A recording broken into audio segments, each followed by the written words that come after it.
কার্যক্রম নিষিদ্ধ থাকা আওয়ামী লীগ এবং এর অঙ্গ সংগঠনগুলোর শীর্ষ ও মাঝারি পর্যায়ে 40 থেকে 50 জন নেতা ঈদের পরপরই ভারত থেকে বাংলাদেশে ফিরছেন। আওয়ামী লীগ ও বাংলাদেশ পুলিশের একাধিক সূত্রে এ তথ্য জানা গেছে। সূত্রগুলো বলছে 12ই ফেব্রুয়ারি ত্রয়োদশ জাতীয় সংসদ নির্বাচনের পর থেকে কুমিল্লা ও সিলেট সীমান্ত দিয়ে কমপক্ষে 20 জন নেতা বাংলাদেশে ফিরেছেন। ঈদের পরপরই আরও নেতা বাংলাদেশে ফিরবেন, এজন্য কয়েকটি স্তরের তালিকাও করা হয়েছে। ঈদের পর দিল্লিতে অবস্থানরত দলটির সভানেত্রী শেখ হাসিনার সাথে সাক্ষাতের পরে আওয়ামী লীগ, যুবলীগ ও ছাত্রলীগের নেতারা দেশে ফিরবে বলে সূত্রগুলো নিশ্চিত করেছে।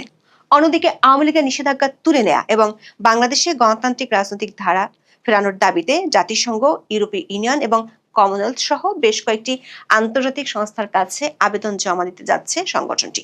এর মধ্যে সোমবার ইউরোপিয়ান পার্লামেন্ট সদস্যদের সঙ্গে এক অনলাইন সভায় বাংলাদেশে গণতন্ত্র পুনঃপ্রতিষ্ঠা এবং আওয়ামী লীগের উপর অবৈধ নিষেধাজ্ঞা প্রত্যাহারের দাবি জানিয়েছে আওয়ামী লীগের নেতারা। ইউরোপিয়ান পার্লামেন্টের হস্তক্ষেপ দাবি করা হয় ওই সভায়। তবে বিএনপি মহাসচিব ও স্থানীয় সরকার মন্ত্রী মির্জা ফখরুল ইসলাম আলমগীর, যিনি ভোটের আগে আওয়ামী লীগ সমর্থকদের কাছে ভোট চেয়েছিলেন, তিনি বলেছেন আওয়ামী লীগের কার্যক্রম বন্ধ আছে, বন্ধ থাকবে, যদিও তিনি ব্যক্তিগতভাবে রাজনৈতিক দলকে কর্মকাণ্ড চালানোর পক্ষে মত দিয়েছেন।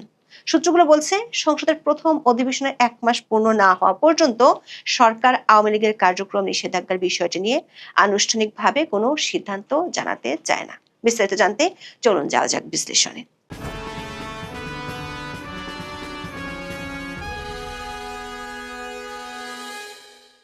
গত বছর 12ই মে নির্বাহী আদেশ এবং সন্ত্রাস দমন আইন সংশোধন করে আওয়ামী লীগের কার্যক্রম নিষিদ্ধ করেছিল বাংলাদেশের অন্তর্বর্তী সরকার। এরপর নির্বাচন কমিশন দলটির প্রতীক স্থগিত করে।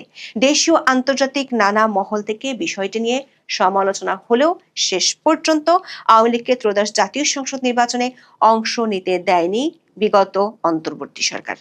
12ই ফেব্রুয়ারি নির্বাচনে বিএনপি নিরঙ্কুশ সংখ্যাগরিষ্ঠতা পায়। নির্বাচনী প্রচারণায় বিএনপির অনেক শীর্ষ নেতাকে আওয়ামী লীগের ভোটারদের কাছে ভোট চাইতেও দেখা গেছে। জনশ্রুতি আছে জামায়াত ইসলামী ও এনসিপি জোটকে ঠেকাতে গিয়ে আওয়ামী লীগের ভোট ব্যাংকের একটি বড় অংশ বিএনপিকে ভোট দিয়েছিল। জামায়াত ও এনসিপির পক্ষ থেকেও এমন অভিযোগ করা হয়েছিল। তাদের অভিযোগ হলো তলে তলে আওয়ামী লীগের সাথে আতাত করে বিএনপি নির্বাচনে জিতেছে। বিশেষ করে নির্বাচনের পর দেশের অনেকগুলো জেলা ও উপজেলায় আওয়ামী লীগের কার্যালয় খোলা এবং সেখানে মিছিল সমাবেশ করার পর এনসিপির পক্ষ থেকে জোরালোভাবে এমন অভিযোগ করা হয়। গণমাধ্যমগুলোতে প্রকাশিত তথ্য অনুযায়ী 12ই ফেব্রুয়ারি নির্বাচনের পর থেকে দেশের 29টি জেলায় কার্যক্রম নিষিদ্ধ থাকা আওয়ামী লীগের কার্যালয় খোলার ঘটনা ঘটেছে। তবে এর মধ্যে কয়েকটি জেলায় আবার ভাঙচুরের ঘটনাও ঘটেছে। আবার আওয়ামী লীগের 2 জন এমপি সহ বেশ কয়েকজন জামিনও পেয়েছেন। তবে বিরোধী পক্ষ থেকে জামিন দেওয়ার বিরোধিতার কারণে অনেকে জামিন পাওয়ার পর তাদের আবার নতুন করে শোন অ্যারেস্ট দেখানো হচ্ছে। আওয়ামী লীগ ও পুলিশের একাধিক সূত্রে জানা গেছে, নির্বাচনের পরপরই শেখ হাসিনা দলের এক অনলাইন সভায় নেতাকর্মীদের দেশে ফেরার প্রস্তুতি নিতে বলেছিলেন। এরপর দিল্লিতে শেখ হাসিনার সাথে দলটির শীর্ষস্থানীয় নেতাদের এ নিয়ে বৈঠক হয়েছে। সে বৈঠকে কোন পর্যায়ে কারা ফিরবেন তাও ঠিক করা হয়। জানা গেছে, ফেরার জন্য যে তালিকা তৈরি করা হয়েছে সেখানে আগে গুরুত্ব দেওয়া হচ্ছে বাংলাদেশের কোন কোন এলাকায় জুলাই আন্দোলনের সময় কোনো হত্যাকাণ্ড হয়নি তার উপর। যেসব এলাকায় হত্যাকাণ্ড হয়নি, অর্থাৎ জুলাই আন্দোলনকে ঘিরে যেসব এলাকায় কোনো হত্যা মামলা দায়ের হয়নি, সেসব এলাকায় নেতাদের প্রথমে ফেরানোর উদ্যোগ নেওয়া হচ্ছে। জানা গেছে, নির্বাচনের পর সীমান্ত দিয়ে এ পর্যন্ত কমপক্ষে আওয়ামী লীগ ও এর অঙ্গ সংগঠনগুলোর 40 জন নেতা বাংলাদেশে ঢুকেছে। ফেব্রুয়ারির শেষ সপ্তাহ থেকে এই ফেরা শুরু হয়।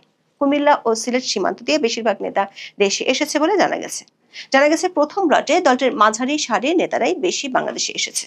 দলটির একাধিক সূত্র বলছে, ঈদের পরপরই আরেকটি লটে দেশে ফিরছেন দলটির অনেক নেতা।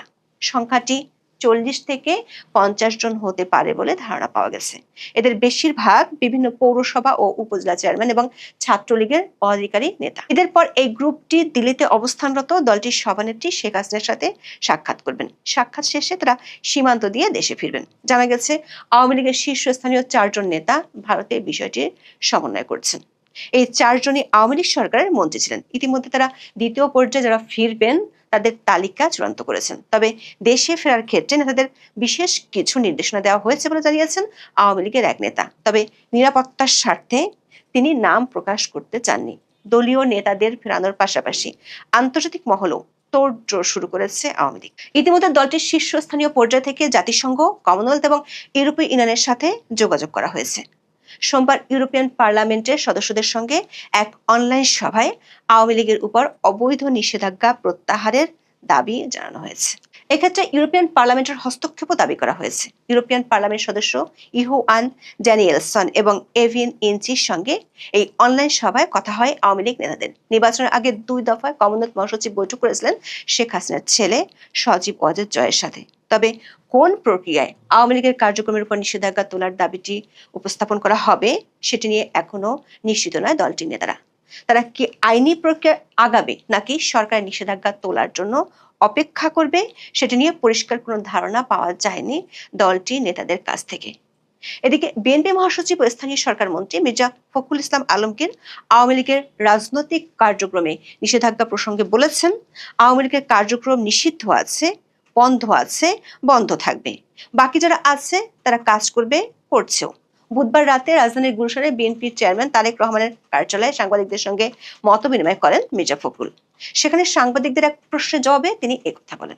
আওয়ামী লীগের কার্যক্রম সম্পর্কে মির্জা ফখরুল ইসলাম আলমগীর বলেন, এরা হঠাৎ করে বেরিয়ে আসে। এগুলোকে খুব বেশি গুরুত্ব দেওয়ার কিছু আছে বলে আমি মনে করি না। আমি যেটা মনে করি, পলিটিক্সটাকে চলতে দিন। Let politics move in its own way, let democracy move in its own way. বিচ্ছিন্নভাবে কোনো কিছুকে দেখে রাজনীতিকে বন্ধ করে, গণতন্ত্রকে আটকে দিয়ে, পথ বন্ধ করে দিয়ে লেট ইট মুভ, কাজ করুক না। মির্জা ফখরুল বলেন, যেহেতু এখন আওয়ামী লীগের কার্যক্রম নিষিদ্ধ আছে, বন্ধ থাকবে। বাকিরা যারা আছে তারা কাজ করবে, করছেও। আওয়ামী লীগ তো চেষ্টা করবে কিছু কাজ করতে, করছে। লাভ তো হচ্ছে না, জনগণ তাদের রিজেক্ট করেছে বলে দাবি করেন মির্জা ফখরুল। যদিও মির্জা ফখরুল প্রকাশ্যে নির্বাচনের আগে আওয়ামী লীগের ভোটারদের কাছে ভোট চেয়েছিলেন। সরকার একটি অংশ মনে করে ত্রয়োদশ জাতীয় সংসদের প্রথম অধিবেশনের 1 মাস পূরণ হবে 11 এপ্রিল। ওই পর্যন্ত কিছু আইনগত দিক নিয়ে সরকারকে সিদ্ধান্ত নিতে হবে। সে কারণে সরকারের পক্ষ থেকে আওয়ামী লীগের নিষেধাজ্ঞার ইস্যুটি নিয়ে তার আগে কোনো সিদ্ধান্ত আসার সম্ভাবনা কম। তবে অন্তর্বর্তী সরকার 133টি অধ্যাদেশ এরই মধ্যে বিশেষ কমিটিতে পাঠানো হয়েছে। সেই অধ্যাদেশগুলোর মধ্যে একটি হলো সন্ত্রাস দমন সংশোধনী অধ্যাদেশ, যেটিতে অন্তর্বর্তী সরকার রাজনৈতিক দলের কার্যক্রম নিষিদ্ধের বিধান যুক্ত করেছিল। এসব অধ্যাদেশ নিয়ে 2 এপ্রিলের মধ্যে বিশেষ কমিটি তাদের সিদ্ধান্ত চূড়ান্ত করে ফেলবে। এখন এ পর্যন্ত সবাই ভালো থাকুন, সুস্থ থাকুন, নিরাপদে থাকুন। দেখা হবে আগামী পর্বে।